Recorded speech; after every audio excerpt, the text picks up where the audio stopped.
अब क्या है ये समझो। सेकंड लेवल में तो केवल दो चीज है, दो चीजों पर इसका कमांड होगा, वो टीचर बनेगा डेफिनेटली। एक अपना सब्जेक्ट और एक राजस्थान। 120 अंक का आपका सब्जेक्ट है और 130 अंक का आपका राजस्थान लगभग बराबर है।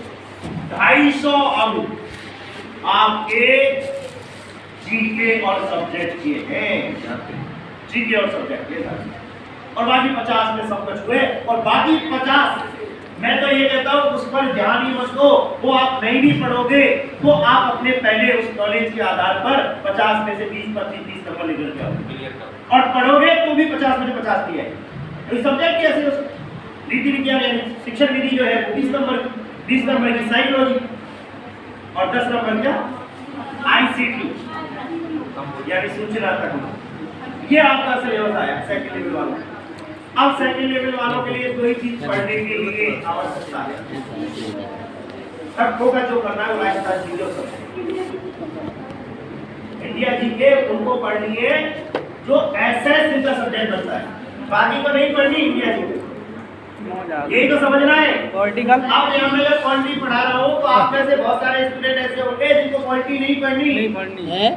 हाँ, उनको पॉलिटी केवल किसलिए पढ़नी है, पात्रता की। तो पात्रता में वही सिलेबस है, 60 प्रश्न आपके एसएसटी के, वो पढ़ रहे हैं या पॉलिटी आप पात्रता में तो भैया गुरु जी पहल के चलता है। तो अभी जो तैयारी चल रही है वो उसी की चल रही है, पात्रता वाली। मैथ्स में तो अभी प्रवेश नहीं करे आपने, मैथ्स में तो आपने मैथ्स की तो आपको पता है राजस्थान जीके क्लास चल रही है, वो आपकी काम की है। बाकी जो भी आप पढ़ रहे हैं, हिंदी पढ़ रहे हैं, संस्कृत पढ़ रहे हैं, वो आपका सब किसके लिए पात्रता है। हाँ, साइकोलॉजी जो चल रही है वो जरूर आपकी पात्रता में भी काम आ रही है और पात्रता के आगे भी काम आ रही है, बड़ी बड़ी काम आ रही है, लेकिन काम आ रही है। 30 नंबर आपके पात्रता और 30 नंबर आपका मैथ, वहाँ साइकोलॉजी आपको था। अब हमें क्या करना है, राजस्थान जीके को तो प्रत्येक को पढ़िए, जितने भी आप में से बैठे हैं ना, राजस्थान जीके के तो प्रकांड विद्वान बन जाओ अगर एग्जाम को फाइल करना है। और खास बात एक इंटरेस्टिंग बात और बताऊंगा, राजस्थान जीके के दो पार्ट किए गए, दूसरे पार्ट में 90 नंबर के फर्स्ट लेवल में और आपके 70 और 60 में।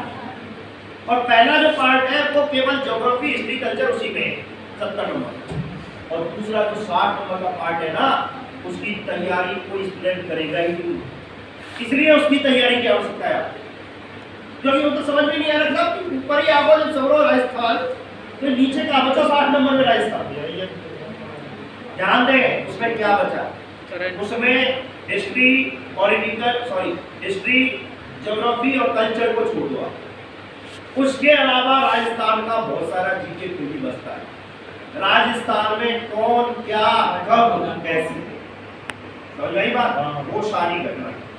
राजस्थान की सामान्य नॉलेज से संबंधित अर्थव्यवस्था, राजस्थान की सामान्य नॉलेज से संबंधित पॉलिटी, राजस्थान का करंट अफेयर्स जो आपका बिल्कुल अभी तक आप टच नहीं करते, कम से कम 20 कुछ आने वाले हैं, कम से कम करंट अफेयर्स सबसे ज्यादा जो रोल रहेगा ना इसमें करंट पार्ट में, तो राजस्थान करंट अफेयर्स का।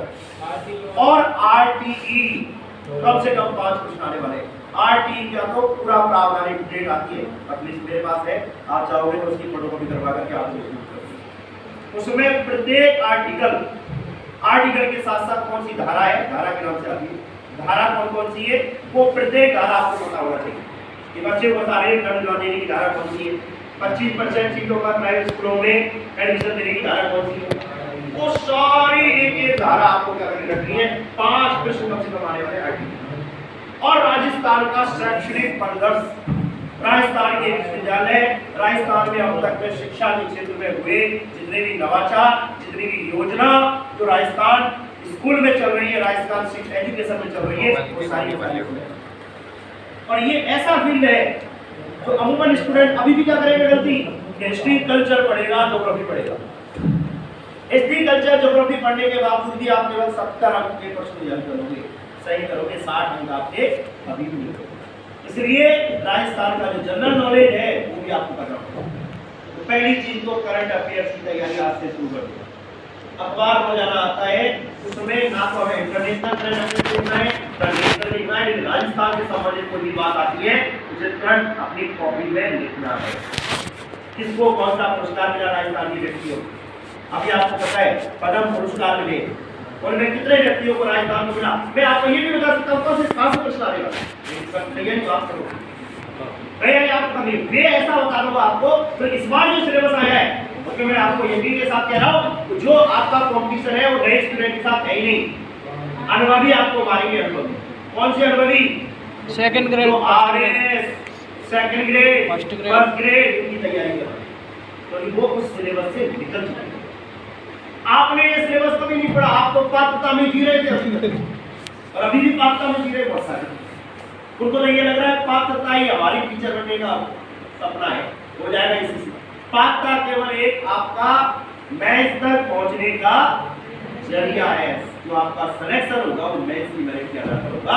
इसलिए यहाँ केवल आपको ये ध्यान रखना है कि 90 से कम नहीं है, क्योंकि आपके बड़ी विचित्रता है, आपने 2-4 स्टूडेंट वैसे बैठे हैं जो पिछली बार मैंने पूछा था, तो ये हमारे 90 नंबर नहीं है। तो ये बड़ी विडम्बनापूर्ण बात है, अगर आपके 90 नंबर नहीं आए पिछली बार, तो इसका मतलब है आपका बेस बहुत कमजोर है।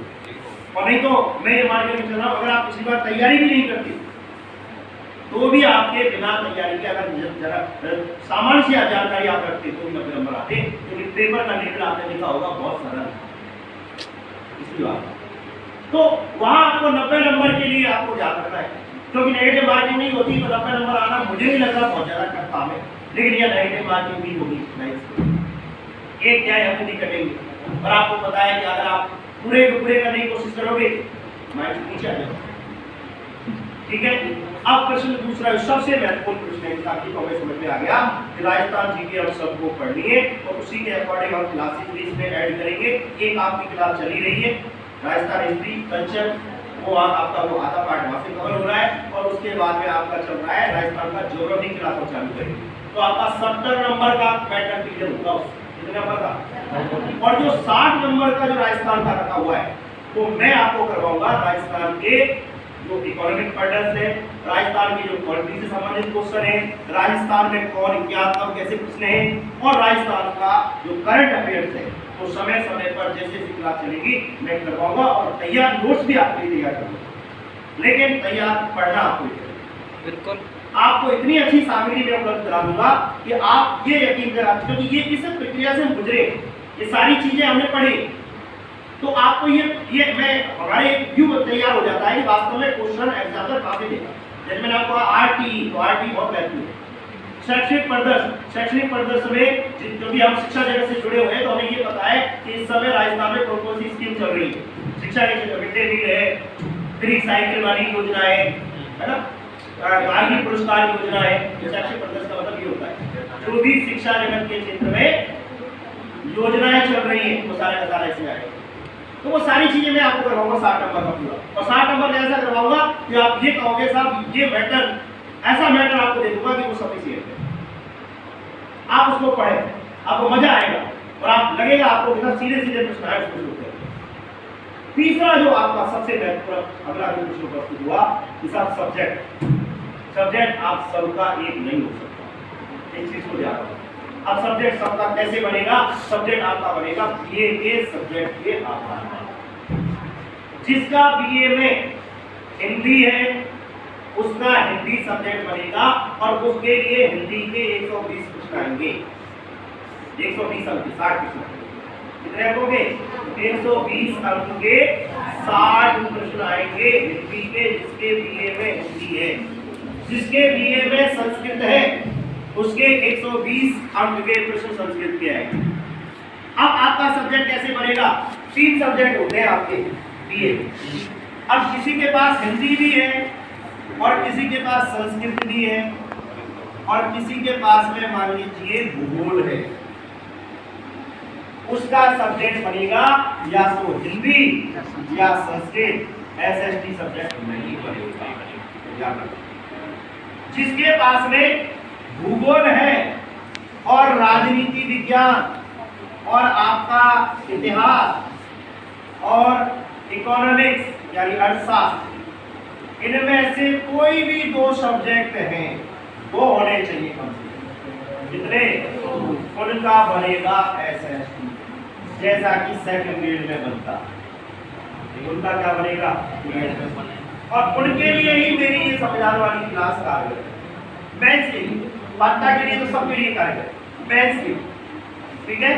अब किसी के पास मान लीजिए भूगोल है, संस्कृत है, हिंदी है, दोनों बढ़ गए, दोनों में से वो अपनी क्वालिटी पहचाने कि मैं किसमें देना पसंद करूंगा, मेरा किसमें ज्यादा अच्छा प्रदर्शन है, मेरा किसमें अच्छा कमांड है, किसमें, उसको लेकर के चलेगा। किसी का मान लो हिंदी, अंग्रेजी और भूगोल है, या हिंदी अंग्रेजी राजनीति है, तो वो हिंदी में भी दे सकता है, अंग्रेजी में भी दे सकता है। साहित्य में तो एक से ही आपका सब्जेक्ट बन जाएगा, लेकिन ऐसे आपका सब्जेक्ट जब बनेगा तब आपके पास दो होंगे। मान लो किसी के पास में भूगोल भी है, इतिहास भी है और हिंदी भी है। अब उसके पास दो ऑप्शन है, या तो वो एसएसटी से दे सकता है या वो हिंदी से दे सकता है। अब वो आप चूज करोगे, तो मैं नहीं कहूँगा कि आप एसएसटी से दो या आप हिंदी से दो, ये तो आपकी इच्छा पर है कि आपका अच्छा प्रदर्शन किसमें है। और लगभग मैं एक चीज बता दूं आपको कि उसी सब्जेक्ट को चूज करो जिससे आपको सेकंड ग्रेड देना है, क्योंकि वही तैयारी सेकंड ग्रेड की है और वही तैयारी अब आपकी रीट की है। रीट की तैयारी और सेकंड ग्रेड की तैयारी में कोई अंतर नहीं। जैसे हमारा सब्जेक्ट नहीं है तो कंटेंट को भी इसमें दिए नहीं है, कंटेंट कभी नहीं लिखी।